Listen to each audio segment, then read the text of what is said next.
नमस्कार दोस्तों, बहुत बहुत स्वागत है आप सभी का गवर्नमेंट एजुकेशन में। दोस्तों, इस वीडियो में हम आगे के क्वेश्चन डिस्कस करेंगे, जो कि हम मैथ्स के क्वेश्चन डिस्कस कर रहे हैं, जो एमपी पुलिस कांस्टेबल में 2013 में एग्जाम हुआ था। ओके, तो 2017 के अगर आपने नहीं देखे हैं तो 2017 का यहाँ पर एक आई का बटन आ रहा होगा, उसके आपको सारे क्वेश्चन मिल जाएंगे, सॉल्यूशन मिल जाएगा, आपको प्लेलिस्ट मिल जाएगी एमपी कांस्टेबल की। ओके, तो चलिए हम स्टार्ट करते हैं।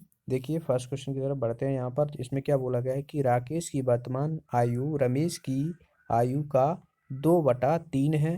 5 वर्ष पश्चात रमेश की आयु 45 वर्ष होगी, तो रमेश की वर्तमान आयु पूछी गई है कि क्या होगी। यहाँ पर राकेश की जो है वो वर्तमान आयु दी है, 5 वर्ष बाद जो है वो 45 हो जाती है। तो जो राकेश है वो रमेश रमेश को मैं एम से डिनोट कर रहा हूँ, इसकी कितनी आयु है, 2/3 है।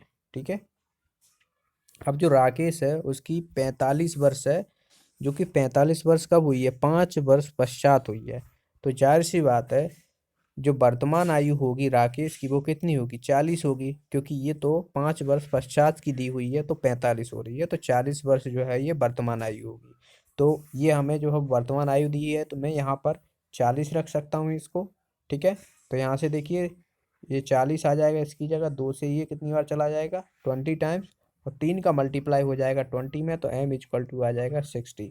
तो यहाँ पर रमेश की जो आयु निकली हमारी 60 वर्ष निकली, जो कि वर्तमान आयु हमें पूछी गई है। तो 60 वर्ष जो है इसका आंसर हो जाएगा। चलिए अगला क्वेश्चन देखते हैं। देखिए, अगले क्वेश्चन में क्या बोला गया है कि इसमें से हमें निकालना है कि अभाज्य संख्या कौन सी है, ऐसी कौन सी संख्या है जो खुद से डिविजिबल होगी या एक से डिविजिबल होगी। ठीक है, तो वो अभाज्य संख्या होती है जो कि एक से डिविजिबल हो जाती है और खुद से डिविजिबल होना चाहिए। तो यहाँ पर देखिए 263 एक जो है ये प्राइम नंबर है, ये खुद से डिविजिबल होगी या एक से डिविजिबल होगी।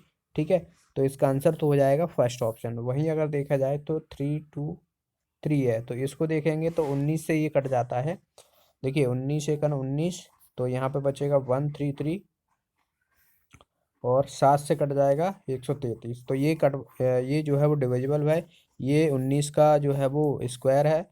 और इसकी बात की जाए तो इसे हम किससे 13 से काट सकते हैं, 13 दूनी 26, 13 ती 39, और एक बार फिर चला जाएगा, तो 31 इसका आ जाएगा डिविजिबल। तो ये सभी जो है वो डिविजिबल हैं।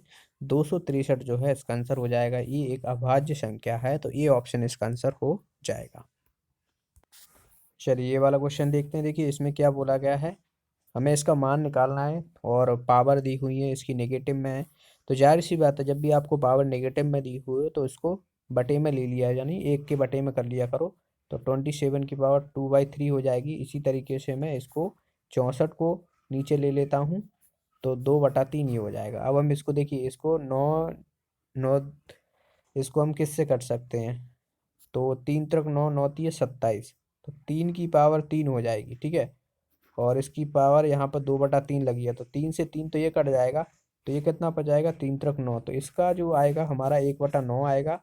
इसी तरीके से ये 4 का हो जाएगा क्यूब, तो 4 का यहाँ से ये कट जाएगा ये, और 4 × 4 = 16 ही हो जाएगा। तो 16 नंबर कितना होता है, 144। तो इसका आंसर हमारा कितना हो जाएगा, 1/44 इसका आंसर हो जाएगा। तो डी ऑप्शन इसका आंसर हो जाएगा। अगला क्वेश्चन है, देखिए देखिए इसमें हमें सीधा सीधा जो है वो गुणा भाग जोड़ करना है, बहुत ही आसान है। तो सबसे पहले हम बॉडमस रूल लगाएंगे। बॉडमस रूल क्या होता है आपको पता होना चाहिए, ये सब बॉडमस रूल के बारे में, किसका मल्टीप्लिकेशन किसका एडिशन पहले होता है, कौन सी संख्या काम संख्या। ठीक है, तो सबसे पहले हम देखिए ब्रैकेट वाली ये जो दी हुई हैं इनको सॉल्व करेंगे, क्योंकि ये ब्रैकेट के अंदर गए। पहला जो है वो ब्रैकेट को सॉल्व करना रहता है यहाँ पर। तो यहाँ पर देखिए हम इसको सॉल्व करेंगे, तो ये माइनस माइनस है पर मल्टीपल में है तो प्लस हो जाएंगे। तो 36 18, और 18 और 5 कितना होता है, 23। ठीक है, 23 ये हो गया। अब ये ब्रैकेट के अंदर था, लेकिन यहाँ पर देखिए ये डिविजिबल है इसका, तो ब्रैकेट के अंदर तो हमने सॉल्व कर लिया, लेकिन मल्टीप्लिकेशन हमें कब करना है, ये बाद में करना है, उससे पहले डिविजिबल वाला रूल लगाना है। अब यहाँ पर देखिए ये 3 का डिविजिबल है शायद यहाँ से, तो इसको हम यहाँ पर 23 लिख लेते हैं, ये पूरा 23 है। और यहाँ पर ये 3 का डिविजिबल है, तो सबसे पहले हमें इसका डिविजिबल करना पड़ेगा, उससे पहले हमें इसका मल्टीप्लिकेशन करना पड़ेगा। तो देखिए ये तो कट जाएगा, 4 से 4 जाएंगे तो ये 0 हो जाएगा, तो ये तो पूरा गया, गया कि नहीं गया? ठीक है, तो ये वाली जो आगे की संख्याएं हैं ये वाली ये गई, तो ये 15 बचा। ठीक है, 15 बचा है ये, और इधर अपना जो है यहाँ पर ये कितना था, 23 था। तो अब यहाँ से आप खुद सोचिए कि 15 माइनस ये 0/3, ये क्या है, इनटू में है, इनटू में है कि नहीं है, इनटू में था, ये 23 था, क्योंकि यहाँ पर ये बटे में आएगा तो जाहिर सी बात है ये इनटू में था, तो 0 का मल्टीप्लिकेशन किसी में करोगे तो वो 0 ही आएगा। तो यहाँ पर हमारा केवल क्या बचा, 15 बचा, तो बस इसका आंसर आ जाएगा हमारा ए ऑप्शन। चलिए अगला क्वेश्चन देखते हैं। देखिए ये वाला क्वेश्चन है, 12.5% वार्षिक ब्याज की दर से 8,000 पर 2 वर्षों का चक्रवृद्धि ब्याज निकालना है। तो चक्रवृद्धि ब्याज भाई निकाल लेते हैं। सबसे पहले तो हम इसको फ्रैक्शन में कर लेते हैं। 12.5 को आप फ्रैक्शन में करोगे तो 25/2, 25/2 इंटू 100 करोगे, परसेंट हटाओगे, 25/100 यानी 1/8, तो ये 1/8 आ गया। अब हमें 2 साल का चक्रवृद्धि ब्याज निकालना है, किस पर, 8,000 पर। ठीक है, ये 1/8 आया था। इसको पहली साल में देखोगे तो 1/8 इसका निकालोगे कितना आ जाएगा, 1,000 आ जाएगा। दूसरी साल का निकालोगे तो 1,000 इसका आएगा। ठीक है, फिर चक्रवृद्धि पे ब्याज पे क्या रहता है, ब्याज पे भी ब्याज लगता है, तो इस पे भी 1/8 का रहेगा। ठीक है, तो यहाँ से देखिए इसको 8 से 1,000 को डिविजिबल करोगे तो 8 × 8, 2 बचे, 8×2 = 16, और यहाँ पर कितना बचेगा, 4 बचेगा, 8×5 = 40, यानी 125 ये हो गया। तो 1,000 ये है, 1,000 ये है, और 125 ये है, तो 2,125 जो है चक्रवृद्धि ब्याज निकलेगा। तो इसका आंसर हमारा क्या हो जाएगा, ए ऑप्शन जो है इसका आंसर हो जाएगा। ठीक है, चलिए देखिए, तो ये आपको समझ में आ गया होगा। चलिए नेक्स्ट क्वेश्चन देखते हैं। देखिए ये वाला क्वेश्चन है, इसमें क्या कहा गया है हमें कि निम्न में से कौन सा विशुद्ध आवर्ती दशमलव है, यानी जो प्योर रिकरिंग डेसिमल होते हैं और एक होता है मिक्स रिकरिंग डेसिमल, तो इन दोनों के बारे में आपको पता होना चाहिए कि क्या होता है। तो मैं आपको थोड़ा एक छोटा सा एग्जांपल ले लेता हूँ। देखिए जो प्योर रिकरिंग डेसिमल होते हैं जिसे हम विशुद्ध आवर्ती दशमलव कहते हैं, जैसे कि मैं बात करूँ 1/3 है, तो इसको हम जब आप डिवाइड करोगे आप तो 1.333333 ऐसे करके इनफाइनाइट टाइम तक चला जाएगा। तो इसको हम लिखते हैं किस तरीके से, 0.3 पे बार लगा देंगे, क्योंकि यहाँ पर ये जो 3 नंबर है वो रिपीट हो रहा है बार बार। तो ठीक है, तो ये क्या हो जाता है, एक प्योर रिकरिंग डेसिमल हो जाता है। इसी तरीके से नेक्स्ट एग्जांपल ले लेता हूँ। मान लो मैंने 4/11 ले लिया। ठीक है, इसको आप करोगे पॉइंट तो ये 3 बार जाएगा, फिर 6 टाइम जाएगा, फिर 3 आए, फिर 6 टाइम, फिर 3, फिर 6 टाइम, तो ऐसे करके जो है वो ये डिविजिबल होता रहेगा। तो यहाँ पर हमारा किस इसको इस तरीके से लिख सकते हैं, इस तरीके से लिख सकते हैं। ठीक है, तो आपने अब ये तो मैंने बता दिया आपको कि प्योर रिकरिंग डेसिमल ये होता है, यानी विशुद्ध आवर्ती दशमलव होता है। वहीं अगर मैं मिक्स्ड की बात करूं कि मिक्स्ड में जो है वो क्या रहेगा, तो मिक्स्ड में आपको 7/12 एग्जाम्पल ले लिया मैंने, तो आप इसको डिवाइड करोगे तो देखिए 0 तो 12×5 = 60, 5 बार जाएगा, 10 बचेगा। फिर 12×8 = 96, तो 8 बार जाएगा। ठीक है, 96, फिर जो है वो 3 बार चलाएगा, बाराती है 36, फिर 3 बार जाएगा, फिर 3 बार जाएगा, तो आप इसे डिवाइड करोगे ना तो इस तरीके से जाएगा। तो यहाँ पर हमारा क्या बचा, 5, 8, 3 के ऊपर बार लगा देंगे हम।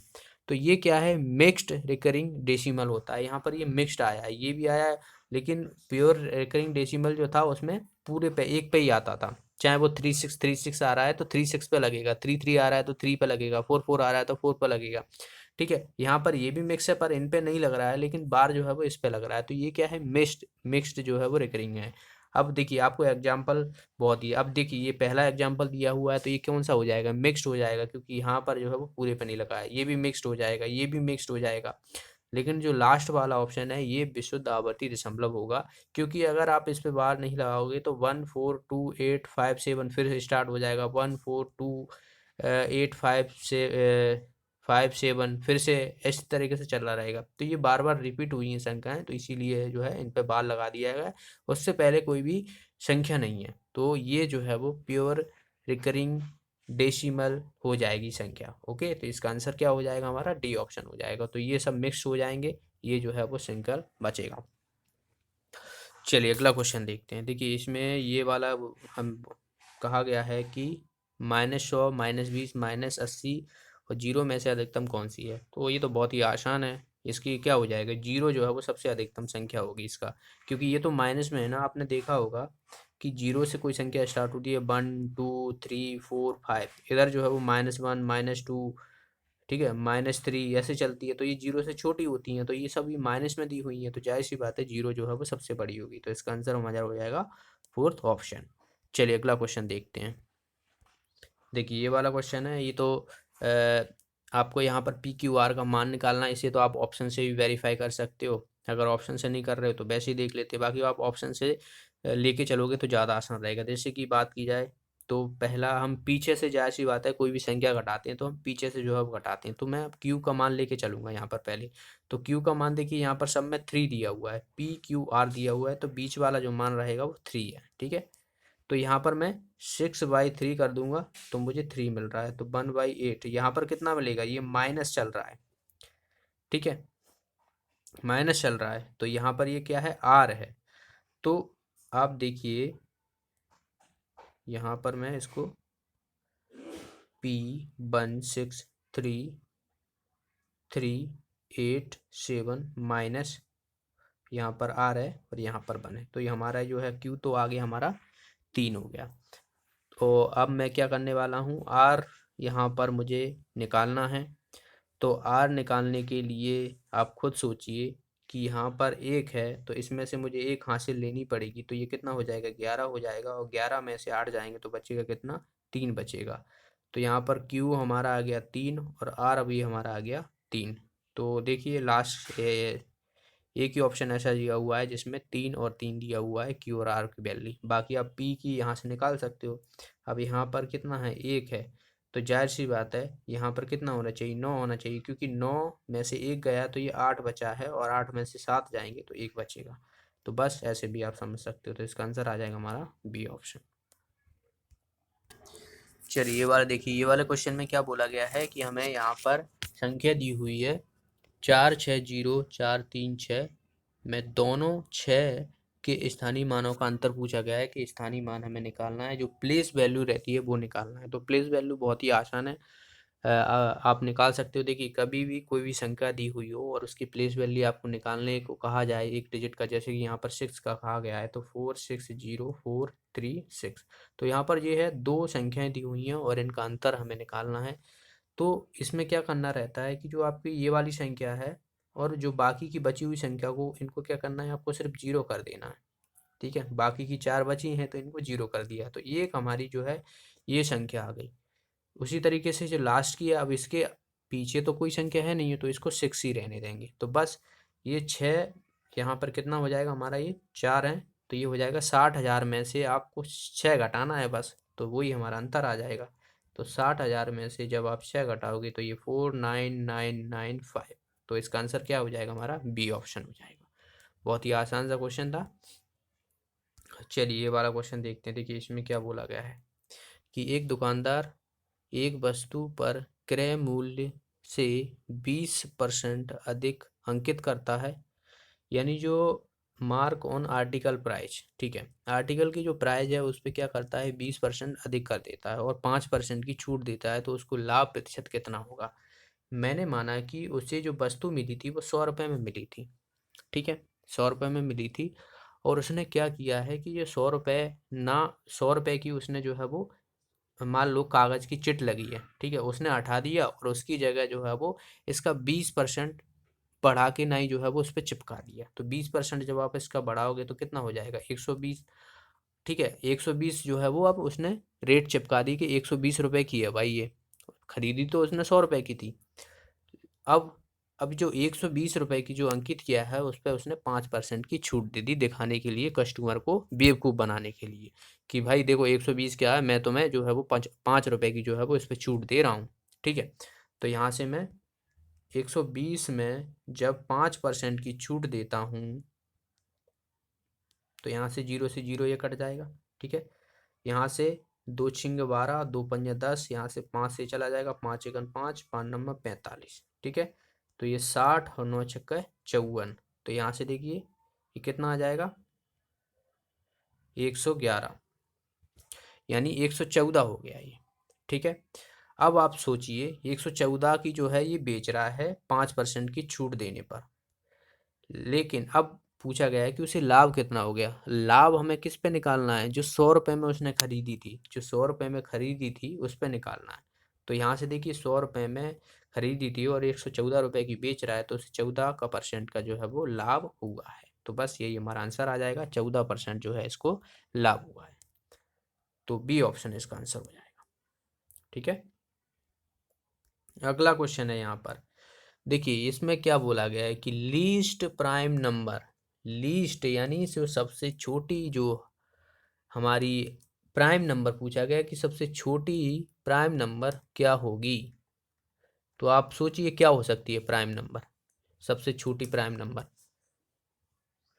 भाई प्राइम नंबर जो स्मॉलेस्ट होती है उसको हम, प्राइम नंबर जो रहती है वो जो ग्रेटर देन 1 से ज़्यादा होती हैं, ठीक है, जो खुद से डिविजिबल होती हैं। तो अगर आपसे कहा जाए कि ऐसे तो एक भी आता है, पर लेकिन हम एक को जो है वो प्राइम नंबर में काउंट नहीं करते हैं, याद रखना है आपको।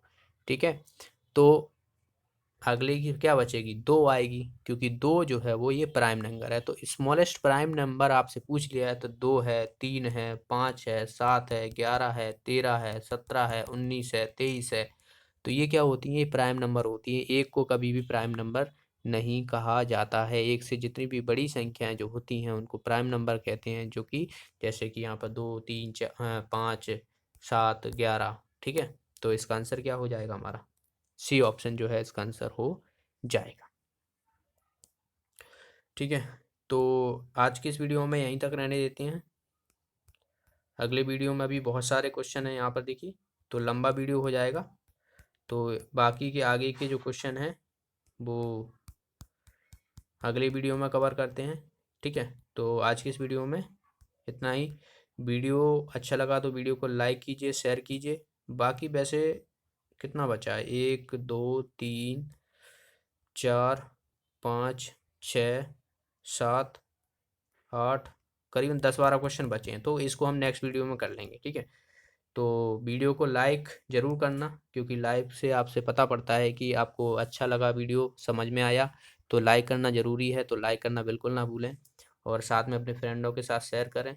सिर्फ हमारे पास 2 मंथ हैं आपकी कांस्टेबल की तैयारी के लिए, तो अपनी पढ़ाई को जो है वो अच्छे से करना है 2 महीने तक। और जो भी साथी नए हैं चैनल को सब्सक्राइब कर लेना, और साथ में एक बेल आइकन बन के आएगी उस पर भी क्लिक कर लीजिएगा, जिसके माध्यम से आपको वीडियो का नोटिफिकेशन मिलता रहेगा। तो मिलते हैं अगले वीडियो में। Thanks for watching the video, have a nice day.